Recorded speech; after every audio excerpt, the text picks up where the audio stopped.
Good morning friends, we are discussing about negotiation. Till the last lecture I discussed about the basics of negotiation. Now I will talk about the process. Every negotiation is nothing but a process. See, what happens is, I give an example. You went to a shop, you looked for a garment, you asked for a price, they told you a price, and then you requested for a lesser price, and the response is no. The moment response is no or negative, then you would like to stay there a little more and explore whether there is any possibility of reduction of price. And the seller is also waiting that you would be asking for a price, a separate price. If suppose the seller expects that no, there is no chance of any bargaining, then he will simply not pay any attention to you. The moment suppose he says the price is 100 and you say, can it be can I get it at 95? If suppose the seller knows that it will never be 95, 100 is the only figure, then seller is not going to spend a single moment with you. They will simply say very courteously, no sir, no madam, it is not, we don't bargain, there is no bargaining in this, it is non-negotiable. After that you stand there for 1 hour, they will simply not budge. That means negotiation does not start, so process does not start. But if suppose you have said, will you give it at 95? And he says, well, let me work it out. Negotiation started. Suppose you say 100, I will not take it. And then immediately the seller will ask, what is the price you are ready to pay? That means here he did not give a negative response, he simply gave you a hint that it is negotiable. That means he initiated the process. You did not ask for reducing the price. You simply said, okay, I don't buy. That means you also said no. This has to be understood. Who says no first? And the thing is, my experience of negotiation, even I think everybody will agree, whoever says no first, they are likely to be the winner. I cannot say very universally true, but whoever says no first, they are likely to be winner for one reason. One has said no, knowing fully well that their partner is strong. Okay? And they don't want to look for any comfortable zone of that. They simply want to get rid of this particular object by getting a certain amount of money. So whoever says no, if the seller says no, then you will still insist, can it be reduced? On other side, if suppose the price is not as per your expectation and you say, I don't want to buy, and then the seller says, what is the price you want to pay? That means negotiation has started. So it has a process. So the process definitely will have sequences, it will have phases, and it will have frequency. Okay? Now the process, how long will it be? It cannot be really predicted for any negotiation. We cannot predict that how much will be the time for that particular process, but you will see that every segment, it has definitely a sequence. Let us look at it. What is this process or sequence? The preparation. Here let us look at it. I am giving example with respect to the business negotiation. So there is a preparation. If you are going to go for negotiation, that means you have been invited for negotiation. So through communications, you are now invited for negotiation, and then you are going for negotiation. Before that, you do a strong preparation. Okay? What is that preparation? Know the purpose. What is the purpose of negotiation? Know the target, what you are going to get. Research on opponents. This is very, very important. Before you go for negotiation, you try to find out that who are going to be the partners sitting in that negotiation. Before that, you also try to know what is the standing of that company, what is the turnover of that company, what is the kind of business they have at their anvil. You have to really do a strong research of that company. Many of the negotiators, they always analyze the annual reports very frequently. If suppose you are going for a negotiation with a company which is a big company, and they have like say they have annual reports which are published in public domain, then it is always better that you analyze the annual report. Annual report will give you an idea how are they performing now, how were they performing in the past, and what is their targets in future.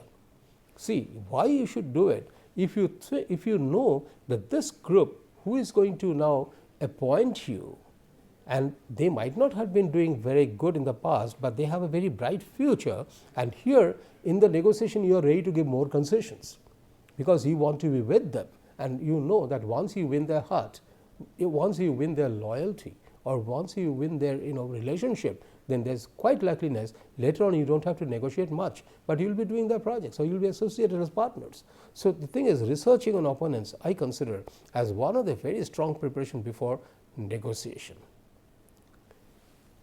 Then know the market. The market is volatile.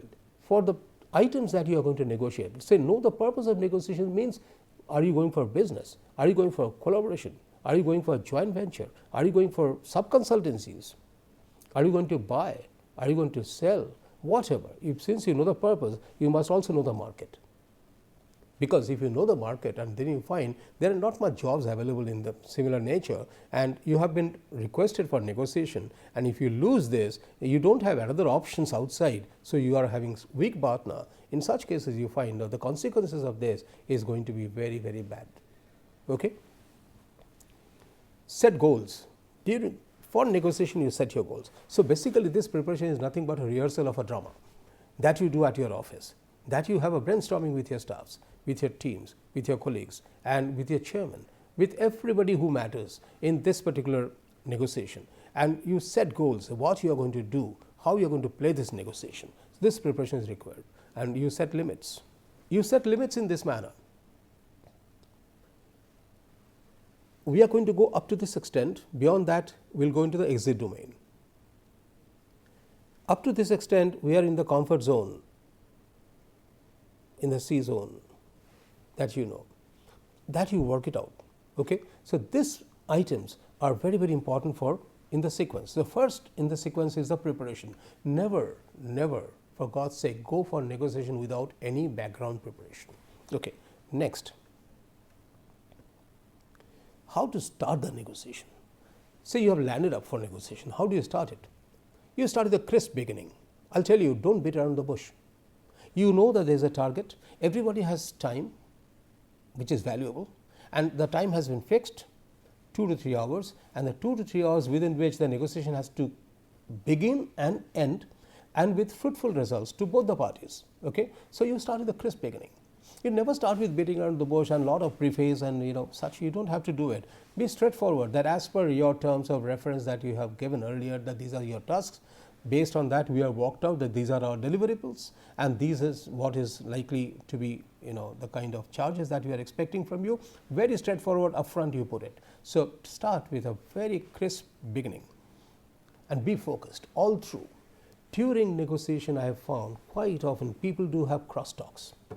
People think by doing crosstalks they are making more relationship, they are building relationships. In fact, I will tell you no. In fact, they are defocusing the whole negotiation. There should be never a situation in which you had been talking to somebody and you missed a very important point raised by the opponent group, one person, and then you say, sorry, I could not get your point. That is one of the very strong negative items in my negotiation. In negotiation, you should be all focused. If you want to do all pleasantries, all kind of chit chats, you do it after the negotiation is over. Over a cup of coffee, you can do that. Or you can even do that before the negotiation began. If you want to make a relationship building over a cup of coffee before the negotiation starts, you do it. You get introduced to each other. And then once you are in the negotiation, it is a game. It is almost like practicing outside the field. And once you are in the field, you are playing the game till the last whistle is blown by the referee. That is how we should take it. It should be taken as a game, because I said negotiation is a game. So, it is not something which is a pastime. And then comes to the point, be to the point.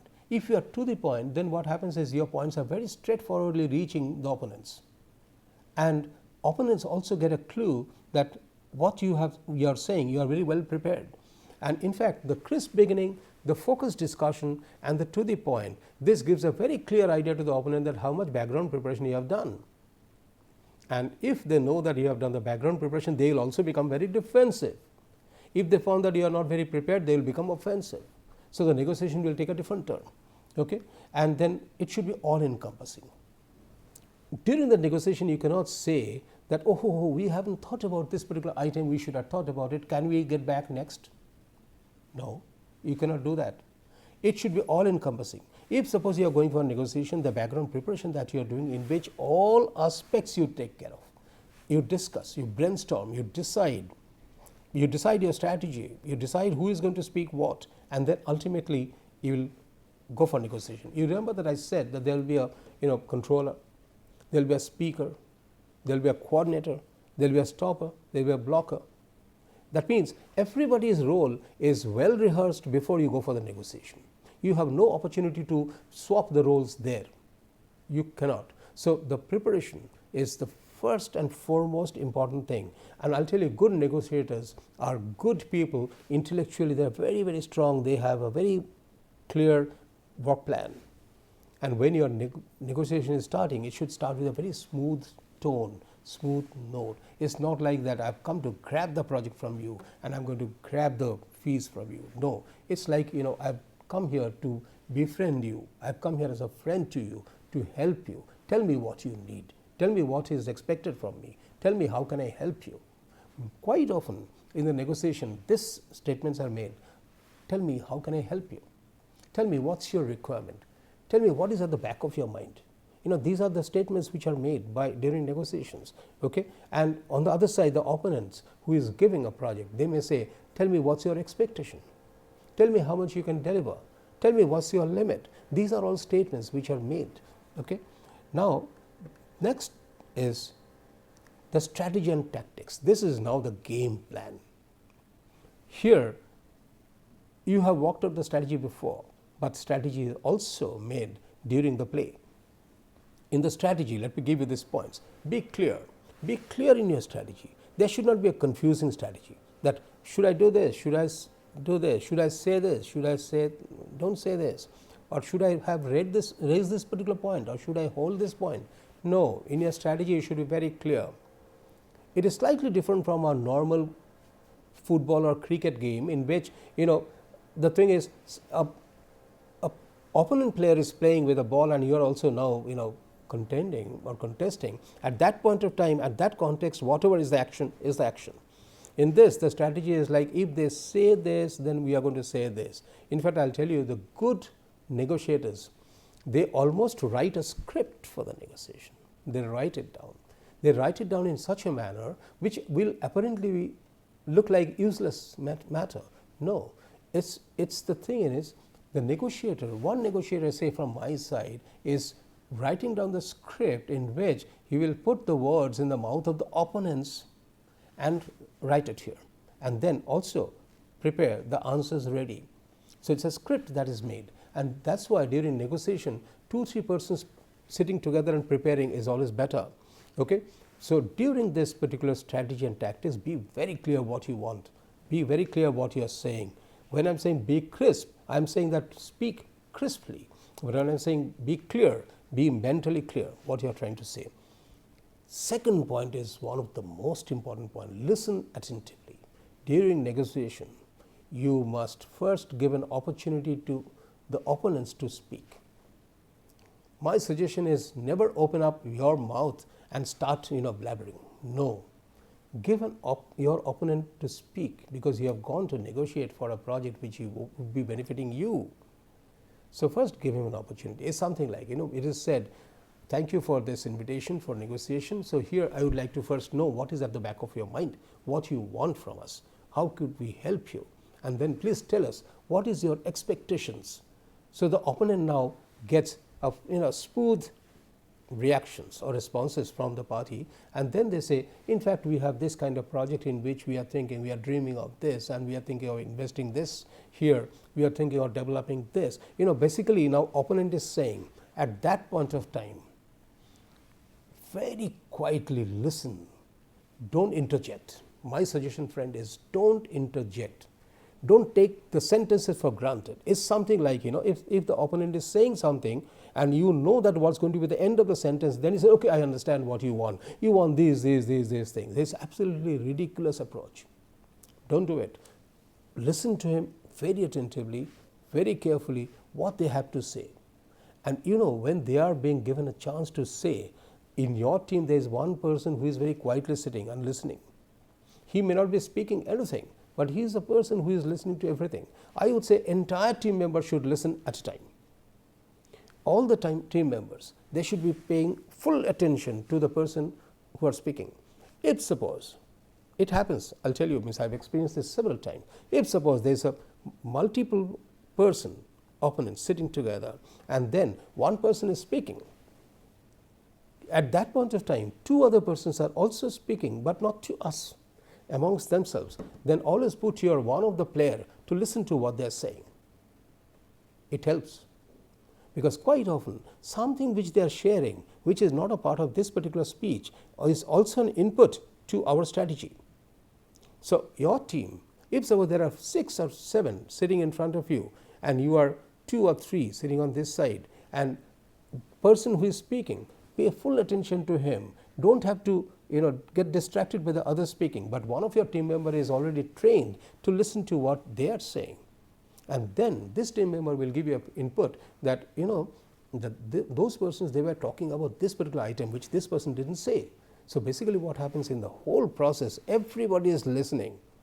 Either on the opponent team nobody else is speaking, only one speaker is speaking, then all attention to the speaker, and in case the one person is speaking to this particular team and others are also having cross talks among themselves, then put your other listeners to listen to what they are saying.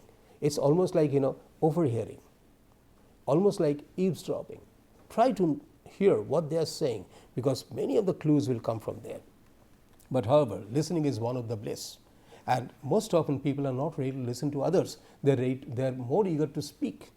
And during negotiation, I would say first you listen and then you speak, because if you have listened very carefully and taken notes of this, I can assure you when you are speaking you are going to be a winner. Ask right questions. In case you have not got the point, then ask right questions. Never ask wrong questions. You must have heard this during my earlier discussion, during soft skills discussions. Asking right questions is one of the very strong points, and in your team there should not be anybody who is going to ask wrong questions. So, I will come to that, some of the mistakes people commit when they go for negotiation. I will come later. So, ask right questions. Ask questions till you are very clear about the needs. That means, if the client is trying to express, it is not necessary that the client is very well trained to express exactly what he needs or what he wants. So, ask your questions. It is not clarifications, ask questions to understand exactly the need, okay? And then get your points across. If you have to say something, get your points across very straightforwardly. So, your clarity of your presentations or clarity of the negotiations, and getting your point across is important. Judge body languages of opponents. You must watch the body language of opponents. See, I have always said the body language is very important in the whole negotiation process. You must always judge the body language of the opponents. In that body language, you would see their faces, you will look at their eyes, the gestures, their hands, their smiles, their half smiles, their signals, eye signals. Make one of the team members watch the body languages. In fact, I will say it's just like game, in football game, that not everybody plays in all the positions. Each position is reserved for individual players and they are strong in it. Okay? Similar is our case for negotiation, in which a person who is very strong in understanding or watching the body languages, put him in the team, and that person watches the body languages and tries to infer. Okay? And he will also be a very responsible person in giving inputs in your discussion. Okay? So, judge the body language of the opponents. That gives you a lot of clue. And the read body language of own team member. This is another very, very sensitive thing I am talking about. See, I have said that judge the body language of the opponent, but here I am saying that judge the body language of your own team member. You know why? Quite often during negotiation, your team members, they may not be playing rightfully, and they may be having body languages which are non-conducive to the situations or to the negotiations process. You should be also watchful about the body languages of your own persons, so that they do not play negatively somewhere. This is number one. Number two is, sometimes the body language of your players, own team members, who is trying to give a signal to you is positive. That means you look at all the members, somehow, sometime, I don't know when, during your interactions or negotiations, you look at your partners, your other colleagues or team members, and if you get a signal, take note of that signal.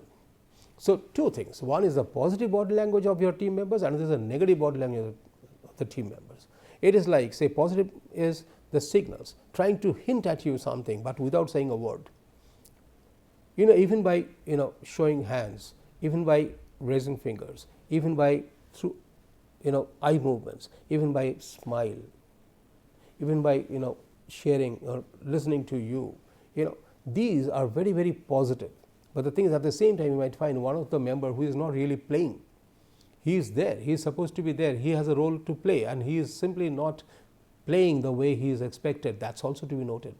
You might find, I have quite often found in my team sometime, if it's a big negotiation team for myself, I found one of the team members suddenly started whispering to the opponents, and they are talking about the topic which has nothing to do with the negotiation, and that is a distraction in the whole negotiation process. I am not being able to judge what are they talking about. They are not supposed to talk, and the opponents are also not being very sure that what are they talking about. They may be just simply talking some pleasantries. So be very careful about your team and watch the body language. So you read the body language of your own team members and see if it is positive, take note of it and take signals, and if it is negative, stop them straight. Give a signal to stop them. And the same thing is true for the other side. They would also have the similar kind of things. Your colleagues, as you are reading the body language of your opponents, reading the body language and then blending with your conversation and changing the tactics of your negotiation, that's your very strong strategy that you have to do. One more which I would like to highlight, I have written this in capital letter. I have discussed about this earlier, but still here as a strategy and tactics I am going to discuss about it. See, the pause is what?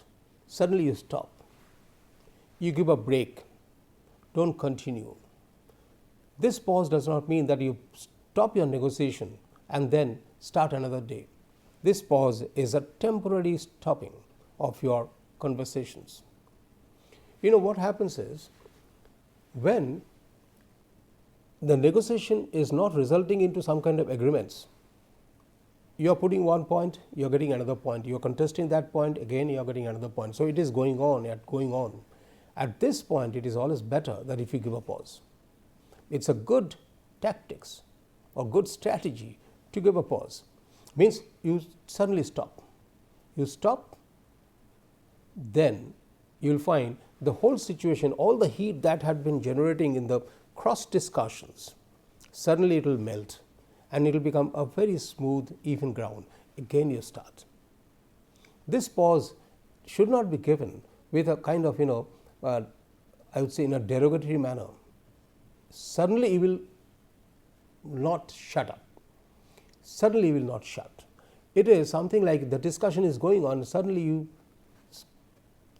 stop speaking is not the pause. The pause is in the process. That means in this particular discussion, whatever is going on, you give now a pause. It can be declared pause, something like you can say, fine, we are not agreeing to this particular point. Can you take a little break? Can you think over it again? Can you discuss with your team members? Can I discuss with my team members and give a break to this discussion? And again we are starting after about say 5 minutes. So 5 minutes time that you are taking is almost like time off given in the game. This is a very, very strong action which gives relief to all the negotiators, because in negotiation what happens is there is an argument and a counter argument, there is a request and the counter request, there is a expectation and there is a turning down. This goes on, and so ultimately the heat increases.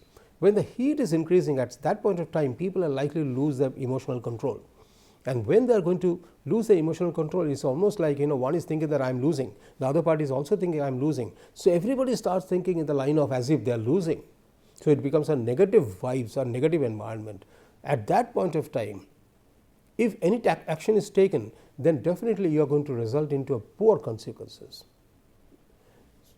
That is not desirable, because I said win-win in some form, win-lose in some form is always better, but the lose-lose is never desirable. Convert it to win-win. So, in such cases, when you know that the whole negotiation is leading to lose-lose, at that point of time give a pause. Give a pause, again you start from the bottom, or maybe start from somewhere in center, and then you will find that very quickly you will be reaching a consensus or agreement which is very comfortable. So, when too much of talking, too much of arguments, too much of cross discussion is happening, at that point of time it is going to bring the heat, and it definitely not going to result into good negotiated agreement, and at that point make it cooler, give a pause. So, friends, these are all different kind of tactics which you can use during negotiation. So, when there is an invasion, that one clan is invading another clan, or one ruler is invading another region, in such cases what happens, it results into a fight. The fight is also a kind of negotiation. That means they are fighting against each other, who is winning, who is losing, and ultimately one succumbs, and then the invasion takes place. Similar thing happens in our situation as well. But the thing is, what happens is, this kind of war would lead to a huge loss of manpower. People will die, they become poorer. Okay? The thing is, the heat has increased. It's always better that give a break at that point of time. Then what happens is, during war, sometime you will find that there is a call for ceasefire. That means stop the war. Stop the war, sit on a table, let's discuss, let's negotiate, and then come to a common agreement. This is the point. That means basically you are giving a pause. So, during a negotiation, my friend, always as a strategy, take cognizance of the pause and keep the pause in your arms, so that you just play it whenever it's rightfully done. Okay. So, this is many more points are there in the process, in the sequence, phase and frequency. I will discuss in the next class. Thank you.